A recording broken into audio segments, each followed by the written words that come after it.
ဒီနေ့တော့မင်းသမီးကတော့ဘာဖြစ်မလဲဆိုတော့ဒါနန္ဒဟန်ဝါရဆိုင်ရဲ့ရေမွေးရှယ်ပဲဆိုတာပြောရရင်ကျွန်တော်တို့ရေမွေးသုံးတဲ့နေရာမှာကျွန်တော်လည်းရေမွေးကိုကြိုက်တယ်ဒါပေမဲ့အရန်အနှံ့ပြင်းပြင်းနေကျွန်တော်မကြိုက်ဘူးကျွန်တော်ကနည်းနည်းဝီစကီတို့ပြီးရင်ဝူရီတို့ပြီးရင်နည်းနည်း spicy ဖြစ်တဲ့အနှံ့တွေကြိုက်ပြီးမဲ့ကျွန်တော်လုံးဝမကြိုက်တာတော့ဒီ US Savas line နဲ့ဟာတွေကျွန်တော်လုံးဝမကြိုက်ဘူးเนาะကျွန်တော်ထိုင်မဟုတ်ဘူးပေါ့เนาะအဲ့တော့ဒါပေမဲ့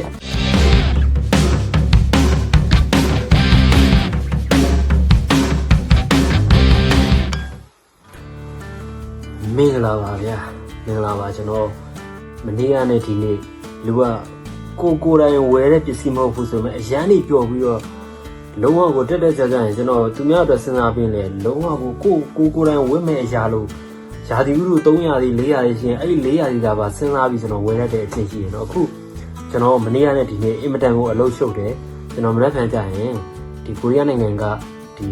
ီရုံးတစ်ခုအနေစီနေတဲ့နိုင်ငံသားတွေပြိုင်မဲ့တစ်ချက်ဆိုပြိုင်ပွဲမှာကျွန်တော်မနေ့ကသွားဆိုအောင်မနေ့ကစနေနေ့เนาะဒါပေမဲ့ကျွန်တော်မနေ့ကကြာသပတေးနေ့ကလေးကနေကျွန်တော်ဒီနေ့အခုတောက်ကြနေကျွန်တော်အခုမှရောက်တယ်ပေါ့နော်အလုပ်ရှုပ်နေပါလဲဆိုရင်ကျွန်တော်အတိညီလေးတယောက်ကျွန်တော်တို့နေဘက်ကညီလေးတယောက်သူ့အတွက်ကျွန်တော်အဝတ်စားတွေဖက်တွေကျွန်တော်ဝယ်တာသူ့ရဲ့အဝယ်တော့ပုံများပေါ့နော်ကျွန်တော်အခုဝယ်တာလေးကျွန်တော်ပြောပြပေးတယ်လုံးဝကိုအင်မတန်စိတ်လို့ရှာဆိုတော့ကျွန်တော်အဲ့လိုဝယ်ပေးရတာအရန်ပျော်ရဗျာပြီးတော့ကျွန်တော်ကိုယ်တိုင်ကလည်းသွားလာစိတ်ရှိတယ်အိမ်ထဲမှာဥမာငါအားတာပဲဆိုပြီးတော့လှည့်နေရတာကျွန်တော်ကအပြင်မှာကော်ဖီတစ်ခွက်တောက်ပြီးလမ်းလျှောက်ရတဲ့လူတွေလိုင်းလျှောက်ရတဲ့အနေထားကိုကြိုက်တယ်ဗျာအဲ့တော့မနေ့ကလည်းကျွန်တော်အချိန်4 နာရီနီးပါးလောက်ပြေးပြီးတော့ကျွန်တော်ဝယ်ရတယ်ဒါတော့တစ်ဆိုင်လည်းမဟုတ်ဘူးเนาะဒီပေါင်းမီးနဲ့ဟိုပေါင်းမီးနဲ့ရှင်ကြည့်ဒီအင်းကြီးနဲ့ဟိုအင်းကြီးနဲ့ရှင်ကြည့်အဲ့လောက်ထိကျွန်တော်ရွေးပြီးတော့မှဝယ်တာပြီးတော့မနေ့ကတော့အဲ့လိုဝယ်တဲ့အပြင်တစ်ခါနောက်ဆုံးခေါင်းအစခြေဆုံးပဲလိုလာတဲ့ကျွန်တော်ဝယ်ပေးတာလေဒီနေ့ပြပေးမယ်ပေါ့နော်အန်ပေါင်းစင်းကတော့သူ့ပါတာကျွန်တော်သူ့စီမှာရောက်မှလုပ်လိုက်မယ်ပေါ့နော်ဒါပေမဲ့ကျွန်တော်ဝယ်တာလေးပြောပြမယ်အင်မတန်ကိုကြိုက်လို့အင်မတန်ကိုတန်လို့ဝယ်ထားတဲ့အရာတွေနံပါတ်1ဘာနဲ့ပြအောင်လဲဆိုတော့မနေ့ကတော့အဲ့ညီလေးတွေဒီမှာအရင်ဆုံးကကျွန်တော်တို့ပြမယ်အရင်ဆုံးကလုံးဝဒီမှာ Nike ဖနက်ကောင်ကဒီဖနက်ကိုတကယ်တော့အဲ့ညီလေးလိုချင်တာတစ်မျိုးဒါပေမဲ့ကျွန်တော်နဲ့သူနဲ့ကြည့်နေရင်းနဲ့သူရွေးလိုက်တော့နောက်ဆုံးရွေးလိုက်တဲ့ဖနက်ကမှန်သွားတာဒီမှာဂျော်ဒန်ဒါကတော့ဒီဖနက်ကလည်းဒီလိုအမောင်းစင်ကျွန်တော်ပြပြီးလို့ရတယ်ပေါ့ဘယ်လောက်တော့လှလဲဆိုသူပြတဲ့သူလိုချင်တယ်ဆိုတဲ့အကြောင်းကကျွန်တော်စီကိုပြောတဲ့အကြောင်းကတကယ်တော့လုံးဝအကြောင်းကြီးမှိတ်ပြီးအပြင်မှာတော်တော်နဲ့မလှလို့ဒါပေမဲ့ကျွန်တော်အခုဒီနေ့ကျွန်တော်ညွှန်လိုက်တဲ့ဟာလေးသူဝယ်လိုက်တာလူဖတ်ပြီးတော့ပြောရမလို့ကျွန်တော်တော့မှတကယ်တော့အင်မတန်ကြိုက်တယ်။ तू ကလာမဲ့15ရက်နေ့မွေးနေတယ်။အဲ့တော့ तू မွေးနေတော့ तू ကသူ့ကို तू ဆုချတာအင်မတန်လိမ်မာတဲ့ကလေးတော်တယ်ကလေးကျွန်တော်ကကြတော့ဒီလိုပြောရရင်စိုးမှနေပြီးတော့ तू ကကြတော့နေဘက်မှာဖြစ်နေပြီးတော့ကျွန်တော်ကိုကူညီတောင်းပြီးဝယ်ခိုင်းတဲ့ပုံပေါ့နော်။အဲ့တော့သူ့ကို तू လည်းဝယ်နေတယ်။ဘာလို့လဲဆိုတော့လုံးဝဘာမှအတော့စားမရှိဘူး။လုံးဝကိုအင်မတန်အလုံးလုံးကြီးပတ်စံတစ်ခုတည်းပတ်စံကိုအတိအကျစုတဲ့ကလေးဆိုတော့ဒီချိန် तू ဝယ်မယ်ဆိုတော့ကျွန်တော်လည်းအားချိုးမှန်တယ်နဲ့ဝယ်ပြီးဒီမှာစီလုံးဝကိုလူဖက်ဣဆက်နေတဲ့ဖက်နယ်ကကျွန်တော်စီမှာဒါကျွန်တော်လုံးဝတဲ့3နှစ်ကျော်4နှစ်လောက်ကဖက်နဲ့တရံရှိတယ်သူကတော့ black and white ပေါ့ဒါကဒီမှာဒါဆိုရင်ကျွန်တော်တို့ဘာစိမ်းခုံမလဲအစိမ်းဟိုမှာကြာလုံးဝကျွန်တော်အတွင်းဘယ်လိုပြောနုဖက်နေရဗျာဒီစိမ်းမပြောညွတ်စိမ်းလို့လည်းပြောလို့မရအောင်တော့ဒီစိမ်းရောင်ရဒီမှာကြည့်တော့ဒီအနီရလဲလူအသားမမဲဘူးနော်အနီရောင်ကြီးမဟုတ်ဘူးနော်လုံးဝသူ့ရဲ့ကာလာဘယ်လိုပြောရမလဲဗျာကျွန်တော်တော့ခံမကိုခံနေအဲကာလာကိုကျွန်တော်ဒီနာမည်ကိုမပြောတတ်လောက်အောင်ဗျာဒီမှာအဖြူရောင်ရယ်3ရောင်လုံးဝကိုအလန်းစားဒီဖက်ကိုကျွန်တော်တော်တော်သဘောကျတယ်ဒါသူ့ရဲ့ size က260ဒါကိုအပြင်မှာတွေ့နေတအားကြိုက်နေတယ်ဒါမဲ့ဒါကျွန်တော်ဝယ်လိုက်တယ်မနေ့ကတော့ပထမဆုံးဒါမနေ့ကတရက်ဝယ်လိုက်တဲ့ဟာတွေကလုံးဝအင်မတန်ကြိုက်တဲ့ဖက်ပေါ့နော်ဒါကျွန်တော်တို့လည်းဒါမြန်မာကိုရီးယားငွေဘယ်လောက်ပေးရလဲဆိုတော့ကိုရီးယားငွေကျွန်တော်တို့1,400,000ဆိုတော့မြန်မာငွေနဲ့ဆိုရင်တော့3သိန်း3ဆက်နေတာ4,200,000လောက်ကျတယ်ပေါ့နော်ဒါဆိုင်ရရှိုးရုံးကစီးနော်ရှိုးရုံးစီးနော်ဒီမှာရှင်းစဲခဲဆိုတော့အဲ့လိုကုန်တိုက်ကြီးရစီးနော်ကျွန်တော်ကဟိုလိုဗျမ်းပရာအဲ့လိုပေါ့လေအောက်လက်ဒီပါရတော့မဟုတ်ဘူးနော်ဒါတွေကအောက်လက်မဟုတ်ဘူးလုံးဝရှိုးရုံးကနေ authentic စစ်ကျွန်တော် Nike ရှိုးရုံးကြီးကနေကျွန်တော်တောက်ဝယ်လာဒီမှာဒါတစ်ခုနော် okay တရားနံပါတ်1ပြီးရင်ဒီထဲမှာသူ့ဟိုဟာတွေလည်းပါတယ်လိပ်စာ sorry ရောင်းစုကျွန်းဆိုဟိုဟာတွေပေါ့နော်ကျွန်တော်တို့ဇီနိုစလစ်တွေပါတယ်ဒီမှာစလစ်တွေပါတယ်ဒီမှာ3,400,000တော့ဒါသူကကာလာပေါ်မူတည်ပြီးတော့ဈေးကွာသွားနိုင်တယ်ဟိုတလောကမှထွက်ထားတယ်ဆိုတော့ချီကာဂိုဆိုရဲအဲ့ဒီဖက်နဲ့ဆိုရင်ကျွန်တော်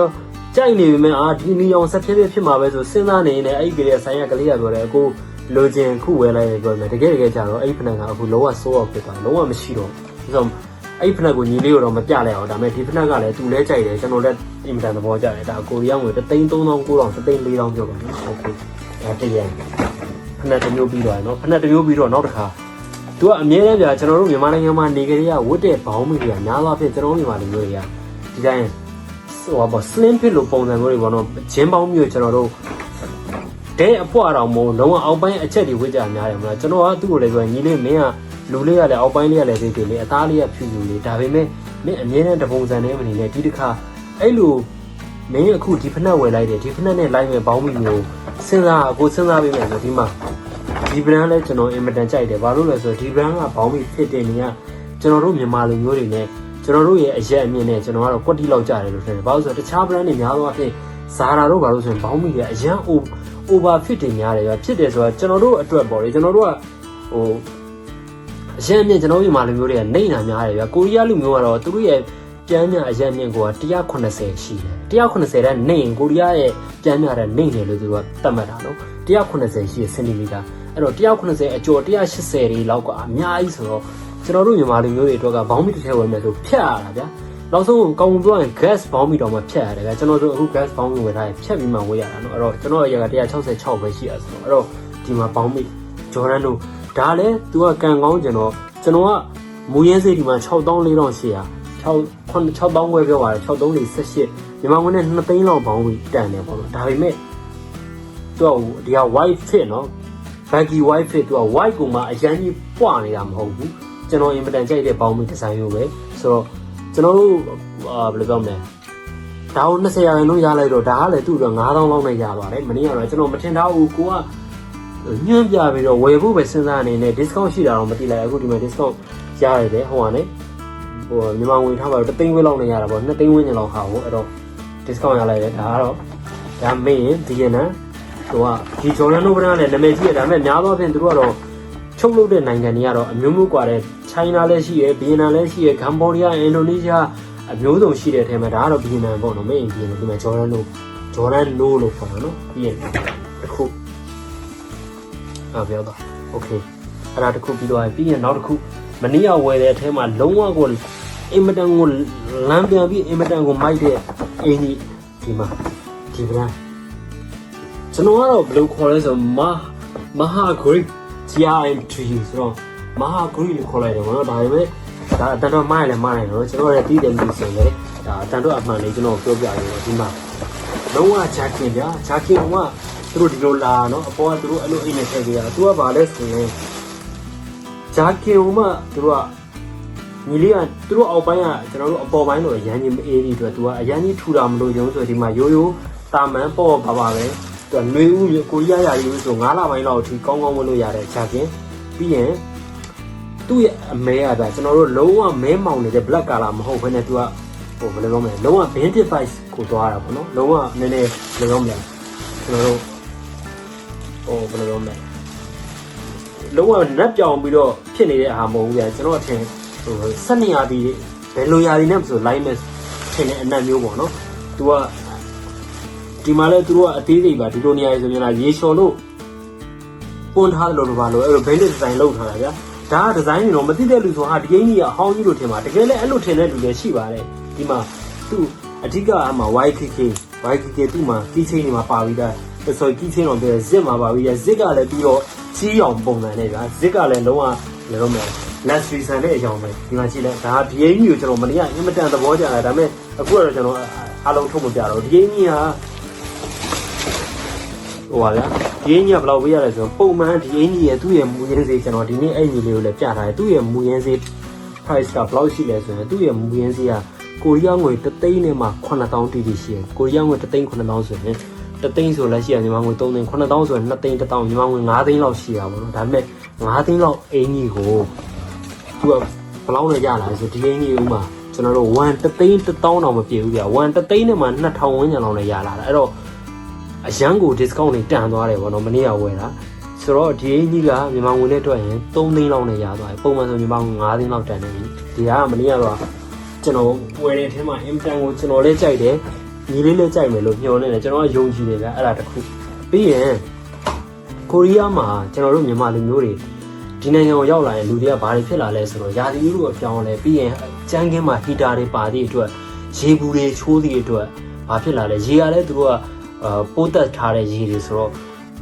ကိုသုံးတဲ့ skin care ဖြစ်ဖြစ်ဥမာခေါင်းလျှိုရည်တွေမှန်မှန်မှုဆိုခေါင်းတွေအရန်သပင်းတွေအရန်ကျွတ်တယ်ပြီးရင်စောင်းနှဆိုဥယျာဉ်တွေခြောက်သွေးပြီးတော့ဘောက်တွေအရန်ထားတယ်အပြင်မှာတွေ့ရင်ကျွန်တော်ရထားပေါ်မှာမြန်မာလူမျိုးတွေရှိရနော်ဘောက်တွေကဒီလိုအင်းကြီးအမဲဝတ်ထိုင်ခေါင်းအောက်မှာဒီလိုတွေကြာနေရဗျာတချို့ဆိုဘောက်တွေဖြူဖွေးနေရမြင်နေရတာဒီလိုခါလိုက်ရင်ကိုဘောက်တွေထွက်ကြနေအဲ့လိုလူတွေကိုကျွန်တော်ကတွေ့ဘူးတယ်နော်တကယ်ကိုရှိတာနော်ဆိုတော့လူတွေကအပြင်းမကြီးပါနဲ့သိရမလားဒါဟိုကြုံလုံးဖြတ်ပြောလိုက်တာပေါ့နော်ဒါပေမဲ့အပြင်းမကြီးနဲ့ဆိုတော့ကိုကောင်းနဲ့လိုက်လောက်မဲ့ခေါင်းချော်ကြီးကိုကမသိဘူးဆိုတော့မှသိတဲ့လူကိုလည်းမေးပြီးတော့ဘယ်လိုသုံးနေလဲဆိုတော့တချို့ကငါယောက်ျားပဲမလုပ်ဘူးကမဟုတ်ဘူးနော်အဲ့လိုတွေးတာကိုတော်လို့တက်လို့မဟုတ်ဘူးယောက်ျားမကတော့ဘာကြီးဖြစ်နေသူ့နေရာနဲ့သူလိုတာပဲဥမာခေါင်းမှာပေါက်တွေထနေအောင်ငါယောက်ျားပဲဆိုပြီးလူရှိသူရှိသွားလေဆိုလို့ကအဲ့ဒါလုံးဝနီးလန်းအမှန်မဟုတ်ဘူးတချို့ကောင်တွေကအဲ့လိုလိုမျိုးရှိအဲ့တော့ तू ကခေါင်းလျှော်ကြီးက तू နဲ့ तू ကောင်းတဲ့ကျွန်တော်နဲ့တူတယ်ဗျခေါင်းကအစီပြန်တယ်တရက်လောက်လျှော်ပြီးနောက်ရက်ခေါင်းလျှော်ရင်အစီပြန်တယ်ပြီးရင်ပေါက်တော့မထားဘူးဒါပေမဲ့ရားကျင်တယ် तू ကအထီးကပြီးတော့ထားမို့ဆိုကိုရီးယားလို hair loss ပေါ့နော်သပင်ကျွတ်တာကို तू ကကာကွယ်နေတယ်ဆိုတော့ okay သပင်ကျွတ်တာကိုကာကွယ်တဲ့ဒီမှာ hair loss ကိုကျွန်တော်တို့ protect လုပ်ပေးတယ်ပြီးရင်နောက်တစ်ခုဒူဖီကျွန်တော်ဥယေပြရားတာပေါ့နော်ပြီးရင်ခေါင်းအစီပြန်တာတဲ့အဲ့ဒီအတွက်ကိုမှဒီမှာအင်မတန်ကောင်းတဲ့ခေါင်းလျှော်ကြီး तू ကတော့မန်တော်ပါတယ်မန်တော်ပါမဲ့ကလီယာတော့နဲ့မတူဘူးနော်ကလီယာကကြတော့ကျွန်တော်အရင်တော့သုံးခဲ့ဘူးပဲကိုရီးယားရောက်စား तू ကသပင်းကိုနောက်ဆုံးဘယ်လိုဖြစ်လာလဲဆိုရင်9ပင်ပေါက်မဲ့နေရ3ပင်လောက်ပဲပေါက်တော့တာအဲ့လိုမျိုးဖြစ်လာပေါ့သပင်းက तू ကကလီယာကိုလည်းနဲ့3ပါများလာအဲ့လိုဖြစ်တယ်ကျွန်တော်လည်းကိုအဲ့လိုခံစားပြီးတော့နောက်ဆုံးမသုံးတော့ဘဲနဲ့ကိုရီးယားမှာပဲကျွန်တော်တခြား brand တွေရှာသုံးကြည့်အခုဒီခေါင်းလျှော်ကြီးကျွန်တော်သုံးခဲ့ပြီးအင်မတန်ကြိုက်ရနေအခုကျွန်တော်ပတ်ဝန်းကျင်မှာလည်းကျွန်တော်ညှို့လို့သုံးနေတဲ့လူတွေရှိတယ်ဒီမှာအထဲမှာလာဘုရှ်လို့ခေါ်တာပေါ့နော်သူကစီကာဆရာမန်ပြီးရသူကဘောက်ကိုလည်းပျောက်စေတယ်ပြီးရင်anti hair loss ကိုလည်းဖြစ်hair loss ကိုလည်းကျွန်တော်တို့သပင်ကျွတ်တာကိုလည်းကာကွယ်ပေးတယ်ပြီးရင် anti aging ကိုလည်းသူတို့ကာကွယ်ပေးတယ်ပေါ့အဲ့တော့ဒီကောင်းလျှော်ကြီးတော့အခုမနေ့ကကျွန်တော် Olivian ဆေးနဲ့ရလာတော့သူ့ကိုအဲ့ဒီကောင်းလျှော်ကြီးလည်းကျွန်တော်ဝယ်ပေးလိုက်တယ်အဲ့ဒီကောင်းလျှော်ကြီးအပြင်မှာ तू ကဒီမှာ90မီလီနောက်ထပ်အထဲမှာလက်ဆောင်ထပ်ပါသေးရပေါ့နော်ဒါကသူ့ရဲ့ full size ဒီမှာ90မီလီဒီမှာ333မီလီရယ်90မီလီရယ်ဒီကောင်းလျှော်ကြီးတပူးပါပဲပြီးရင်နောက်ထပ် hair tonics ကလည်းအရေးကြီးတယ်ကျွန်တော်ဆိုဒီနေရာကိုကျွန်တော်တိတ်စိတ်ပူတာဗျာကြာလာရင်နှစ်ဖူးတွေပြောင်းလာမလားအဖေတို့နဲ့တူရင်ဘယ်လိုရှိတ်တွေဖြစ်လာမလဲဆိုအဲ့ဒီအတွက်ကျွန်တော် hair tonics ကိုလည်းသုံးတယ် hair tonics ကခေါင်းအကြောင်းပေါ့ကို့အသားရည်ကို့ဥယျာဉ်ပြားနဲ့အလိုက်ကွဲပြားခြားနားနိုင်တော့အဲ့ဒီ hair tonics ကိုလည်းဒီမှာကျွန်တော်ဝယ်လာပြီးရဒီ hair tonics ဆိုရဲသူတို့ကိုရီးယားနိုင်ငံမှာအခု Olympian မှာလုံးဝ top 3သွားတဲ့အထက်မှာကျွန်တော်တခုကိုယူထားပေးတာဒါလည်းကောင်းတယ်ပေါ့နော် hair tonics ကလည်းဒါအဓိကဥယျာဉ်ပြားကိုဘယ်လိုပြောမလဲဥယျာဉ်ပြားကို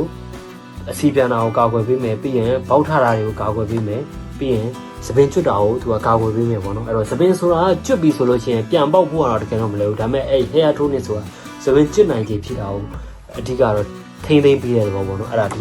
ကဝယ်လာတဲ့မနေ့ကတော့ဒီမှာနှစ်ခုအဲ့ဒါအပြင်နောက်ထပ်ရှိသေးတယ်နော်နောက်ထပ်ရှိသေးတယ်ဆိုတာကဒီနေ့ဆိုရင်အဲ့ဒါမနေ့ကဝယ်တဲ့အထဲမှာပါတယ်ပြီးရင်နောက်ထပ်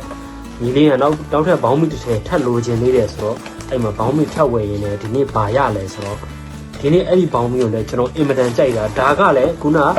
ဂျာကင်ဝင်တဲ့ဒီဂျာကင်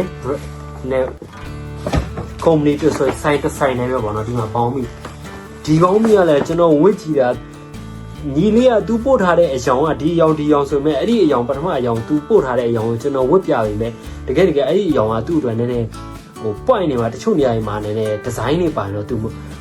ူမဝေရဲဘူးဆိုတော့ဒီဘောင်းမီနောက်ထပ်တစ်ထည်ကာကိုဖန်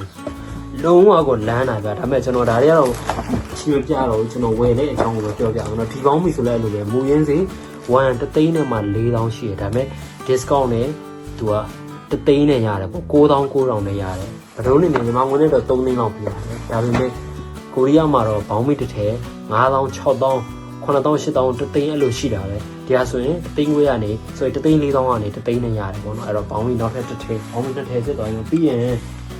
နောက်ထပ် စိတ်ဝင်စားတယ်အများကြီးပါရဲ့နော်နောက်ထပ်ပြီးရင် hair remover ဘာလဲဆိုရင်ကျွန်တော်တို့ဂျိုင်းမွေးတွေပါဆိုတချို့ကရိတ်တာရှိရဗျာကျွန်တော်ကရိတ်တာလည်းမကြိုက်ဘူးဘယ်တော့မှလည်းမလုပ်ခဲ့ဘူးဒါပေမဲ့နောက်ဆုံးမှ review တွေအဲ့လိုကြည့်ရင်ထဲမှာ hair remover သုံးရတာလည်းကောင်းတယ်ဘာလို့ဆိုကိုကအနံ့ဆိုဂျိုင်းချွေးအနံ့တွေပါရဲ့ဂျိုင်းမှာအမွှေးတွေရှိနေတော့ဘက်တီးရီးယားတွေပေါက်ပွားပြီးတော့အနံ့ပိုဆိုးနေတယ်ဗျာနွေရာသီဆိုကိုရီးယားရဲ့ຢာတွေလို့သိပါတယ်သူကပါဆိုထိုင်းကရှိတဲ့အတွက်ပူပြီးတော့ဆိုအိုက်ဆွတ်ဆိုပြီးအိုက်ပြုတ်တဲ့ຢာတာကြီးတော်တော်ဆိုရင်အဲ့ဒီချိန်မှာဂျိုင်းချွေးအရန်နန်နေလို့ဆိုတော်တော်နန်နေကျွန်တော်လည်းအနံ့နည်းနည်းရှိတယ်အဲ့ဒီအတွက်ဂျိုင်းမွေးကိုမရှိအောင်အထက်နိုင်အောင်ထားတယ်အဲ့ဒီအတွက်ကျွန်တော်အရင်ကတော့ကျွန်တော်သုံးမှုတဲ့ hair remover သူကလည်းမှားလို့ဆို hair remover ထပ်ပြီးကျွန်တော်ဝယ်တယ် hair remover ကဂျဲမှု cream လို့ခေါ်တာပဲသူက cream တိုက်လူလိုက်ကြိုင်းလိုတိုင်းလူ10မိနစ်5မိနစ်နေသူ့ထဲမှာပါတဲ့ဟာလေးနဲ့ချစ်ချဒါမှမဟုတ်ရင်ကျွန်တော်တို့တပတ်တစ်ခုနဲ့ဖြစ်ဖြစ်အဲ့လိုပွက်တက်ချလိုက်လို့ရတာပေါ့နော်ဒါလည်းရိုးရှင်းရှင်းပဲသုံးရုံပဲဒီဥစ္စာဆိုလည်းကျွန်တော်တို့ရှားကောင်းနဲ့လုပ်ထားတာ long lasting smooth ဖြစ်စေတာပေါ့နော်အဲ့ဒါပြီးရင်နောက်တစ်ခုကဆိုကျွန်တော်တို့ sensitive skin တွေပါသုံးလို့ရတယ်ဒီမှာမင်ကန်ဆောင်ဘာသာသူကခန္ဓာကိုယ်မှာလည်းတချို့ကတကယ်မလားအထိမခံတဲ့အသားရည်လို့ဆိုရင်အဲ့လိုလူမျိုးပါသုံးလို့ရတယ်အဲ့အတွက်ကျွန်တော်ဒါကိုဝယ်လိုက်တယ်ဒါကလည်းကိုရီးယားမှာနာမည်ကြီးရယ်မြန်မာနိုင်ငံမှာဆိုလည်းရှိတယ်ဒီဥစ္စာမြန်မာနိုင်ငံမှာလည်း online တွေရောင်းကြပဲဒါကတော့ကိုရီးယားမှာကျွန်တော်တို့အိုလီဗီယန်ကနေရောင်းပါတယ်မြန်မာနိုင်ငံမှာဆိုရင်တော့အရင်က beauty diary တို့ဘာလို့ရှိလာတော့မသိတော့ဒီမှာတော့အိုလီဗီယန်ကတော့အင်မတန်နာမည်ကြီးပါတယ်ကမ္ဘာပေါ်မှာ sorry ကမ္ဘာပေါ်မှာတော့မဟုတ်ကိုရီးယားနိုင်ငံမှာအကောင်းဆုံးဆိုတဲ့ cosmetic တွေစုပြီးထားတယ်လို့ပဲကြာဈေးလည်းမဆိုးဘူးပြီးရင်ဆေးတွေလည်းခဏခဏချတယ်ဒါကတော့ဆေးမပါဘူးဒါတပူရတယ်ပေါ့နော်ဒါဆိုရင်ဘလောက်မီလီလဲဘလောက်မီလီလဲဆိုတော့ဗျအော်ဒီက200မီလီဒီမှာ200မီလီ okay ဒါတခုနော်ပြီးရင်နောက်ဆုံး finally ဒီနေ့အတွက်လုံးဝချွင်းကုန်းလုံးဝချွင်းကုန်းဆိုတော့ဟောပါတော့မင်းသမီးပေါ့ဒီနေ့အတွက်မင်းသမီးကတော့ဘာဖြစ်မလဲဆိုတော့ဒါနန္ဒဟန်ဝါရဆိုင်ရဲ့ရေမွေးရှယ်ပဲဆိုတာပြောရရင်ကျွန်တော်တို့ရေမွေးသုံးတဲ့နေရာမှာကျွန်တော်လည်းရေမွေးကိုကြိုက်တယ်ဒါပေမဲ့အရန်အနှံ့ပြင်းပြင်းနေကျွန်တော်မကြိုက်ဘူးကျွန်တော်ကနည်းနည်းဝီစကီတို့ပြီးရင်ဝူရီတို့ပြီးရင်နည်းနည်း spicy ဖြစ်တဲ့အနှံ့တွေကြိုက်ပြီးမယ်ကျွန်တော်လုံးဝမကြိုက်တာတော့ဒီ US Savas line နဲ့ဟာတွေကျွန်တော်လုံးဝမကြိုက်ဘူးလို့ကျွန်တော်ထိုက်မဟုတ်ဘူးပေါ့နော်အဲ့တော့ဒါပေမဲ့ကျွန်တော်အခုသုံးနေဥစ္စာ YSI mindset ကိုသုံးတယ်ပြီးရင်တခြားဟာလည်းရှိပါတယ်အဲ့တော့ရှိနေပေမဲ့အဲ့ဒီညီလေးရကြတော့ခုမှအသက်25-6ပဲရှိနေပြီးတော့လူကကားလည်းမူးတတ်တယ်ကားမူးတဲ့လူဖြစ်ပြီးအတွက်ကားမူးတဲ့လူတွေကရေမွေးဆိုတဲ့အနံ့ပြင်းပြင်းတွေသုံးရင်တိတ်အဆင်မပြေဘူးအဲ့တော့ကျွန်တော်သူ့ကိုဒီရေမွေးအစကျွန်တော်ဒီရောကဂျတော်ကိုကျွန်တော်ကြည့်တာနော်ဒီရောကဂျတော်ကကြတော့နောက်ဆုံးထွက်ပဲသူ့ရဲ့ပလင်းပုံစံကတော့လုံးဝ normal ဆိုရင်မိန်းကလေးအရန်ဆန်တယ်ဒါပေမဲ့ unisex သုံးလို့ရတယ်နော်ယောက်ျားမိန်းမသုံးလို့ရတယ်ဒါပေမဲ့ကျွန်တော်ကအခုဒီ YSL နဲ့ရေမွေးကိုအရင်ဆုံးကျွန်တော်ဒီရောကိုကျွန်တော်သုံးလိုက်ရစမ်းကြည့်လိုက်တဲ့အချိန်မှာသူကြိုက်တဲ့အနံ့နင်းမှာတော့ရှိတယ်ဒါပေမဲ့ဘာဖြစ်လဲဆိုသူ့ရဲ့ပလင်းပုံစံကနည်းနည်းအဝိုင်းအောင်မှာရွှေအောင်နဲ့နည်းနည်းတခုဆိုရင်ပြုတ်ကြပြီးတော့လဲကွဲနိုင်တယ်ဒါပေမဲ့အဲ့အနံ့ကနည်းနည်းပို့ပြီးတော့ဘယ်လိုပြောမလဲဒဲလီအရန်ဖြစ်တယ်လို့ထင်တယ်ပေါ့နော်သူတို့ကတချို့က unisex သုံးကြရင်ပဲမိမအရန်ဆန်တယ်လို့ထင်တယ်အဲ့ဒီထဲမှာကျွန်တော်အခုနောက်ဆုံးရွှေ့ဖြစ်သွားတာတော့ဒီ YSL ရဲ့ရေမွေးလုံးဝ share ကောင်းတာလုံးဝ share ကောင်းတယ်ကျွန်တော်ဒီအနံ့ကိုတော့လုံးဝယုံကြည်တယ်သူလည်းကြိုက်တယ်မိန်းကလေးတွေလည်းတော်တော်များများကြိုက်ကြမယ်ဒီမှာ YSL ရေမွေးဒါဆိုရင်လည်းတကယ်တော့သူကဖူးဆိုင်ဝင်တော့နည်းနည်းဟောပေါ့ပို့ပြီးတော့တန်တာပေါ့လေဒါပေမဲ့ဖူးဆိုင်ကြညီလေးကသူကအခုမှစပြီးတော့ရေမွေးကိုစပြီးသုံးချီမှဖြစ်ပြီးသူကအရန်ကြီးအကြီးဆိုလို့ရှိရင်နောက်ဆုံးညင်းငွေသွားနိုင်တာလည်းဖြစ်နိုင်လို့ကျွန်တော်ကအသေးဆုံး site ကိုဝယ်လာပြီးဒါကတော့လက်ရှိညီမငွေ3သိန်းဆိုရင်ကိုရီးယားငွေ3သိန်းခွဲကျော်လောက်ပေးရမှာဆိုညီမငွေရဲ့ဆန်တော့က4သိန်းခွဲလောက်ရေမွေးပေါ့နော်30မီလီဝိုင်းရအဲ့တော့မှကျွန်တော်ကဆိုင်ကနေလက်ဆောင်တောင်းတော့သူတို့စီကသူတို့ကရေမွေး sample တစ်ခု mindset ပေါ့နော်အခုကျွန်တော်သုံးနေတဲ့ mindset 1 mili လက်ဆောင်ပေးတာအဲ့ဒါလည်းညီလေးကိုကျွန်တော်ထည့်ပေးမယ်ပေါ့နော်အဲ့တော့ရန်ကိုမိုင်းနေပြီဒီနေ့ဝယ်ရတာဗျာသူများတော့ဝယ်ပေးရတယ်ကျွန်တော်ဝယ်နေရတယ်လို့ပဲရမ်းပြောတယ်ဒီနေ့ဒါကျွန်တော်သူ့ကိုမနေ့ကလည်းဒီနေ့ပေါင်းဝယ်ပေးလိုက်တဲ့ပစ္စည်းတွေပေါ့နော်ကျွန်တော်ကတော့ဝယ်ပေးရတာအင်မတန်ကိုပျော်ပါတယ်အဲ့အတွက်ဒီနေ့ဒီဗီဒီယိုလေးကိုတော့ဒီလောက်နဲ့ဆုံးသတ်မယ်ကိုရီးယားမှာလည်းကျွန်တော်စီကနေလိုချင်တဲ့လူရှိရင်ကျွန်တော်ကကုန်တိုက်တွေကနေဘာရောင်ဘာပစ္စည်းကိုတိုင်းဥမာတခြား online ကနေတွေ့ထားလို့ဒီဟာလေးဝယ်ခြင်းနဲ့ဆိုလည်းကျွန်တော်ပြောလို့ရတယ်ကျွန်တော်ကလည်းဝယ်ပေးရတာကိုသဘောကျပါတယ်အဲ့တော့အတက်နိုင်ဆုံးဘယ်လိုပြောမလဲလိုချင်တာတွေရှိရင်ကျွန်တော်စီကိုမေးလို့ရပါတယ်အားမလားတိုင်းကျွန်တော် ချင်းရှိတာနဲ့တခါလဲကျွန်တော်ဖြေကြပြီးမှာเนาะအားလုံးဒီနေ့အတွက်ကျွန်တော်ဝယ်လာတဲ့ပစ္စည်းတွေအားလုံးပေါင်းရင်ဘယ်လောက်ကြာမလဲဆိုရင်အားလုံးဘယ်လောက်ချင်းအားလုံး18သိန်းဘယ်လောက်ရှိမြန်မာငွေနဲ့တွက်เนาะ18သိန်းဘယ်လောက်ဒါပေမဲ့ကိုရီးယားငွေနဲ့တွက်ရင်เนาะ6သိန်းဘယ်လောက်ကြာမှာเนาะအဲ့တော့ကောင်းတာဝယ်တယ်လို့ရည်ရှိသွားလို့ရတယ်ပြီးရင်ကျွန်တော်တို့ဝယ်တဲ့ပစ္စည်းက band device ကိုခုနဂျာကင်ဆိုရင်လုံးဝဘဲနေရာဒီဘဲအရွယ်ဖြစ်လုံးဝမယိုးသွားတော့မယ့်အရာတွေပေါ့အဲ့ဒါကြောင့်ကျွန်တော်မှအဲ့လောက်အမြင်တော့ကိုယ့်ကိုကျွန်တော်ရှိရလို့ယုံတယ်လိုချင်တဲ့လူတွေရှိရင်အရက်အမောင်းနဲ့ကိုယ့်ရဲ့ size ရှိရင်ကျွန်တော်ဖနက်ဆိုလဲဖနက်အင်းကြီးဆိုလဲအင်းကြီးပေါင်းပြီးဆိုလဲပေါင်းပြီးကျွန်တော်တက်နိုင်ဆိုရွေးပေးနိုင်ပါတယ်ပေါ့အားလုံးတက်တာပါဒီနေ့တော့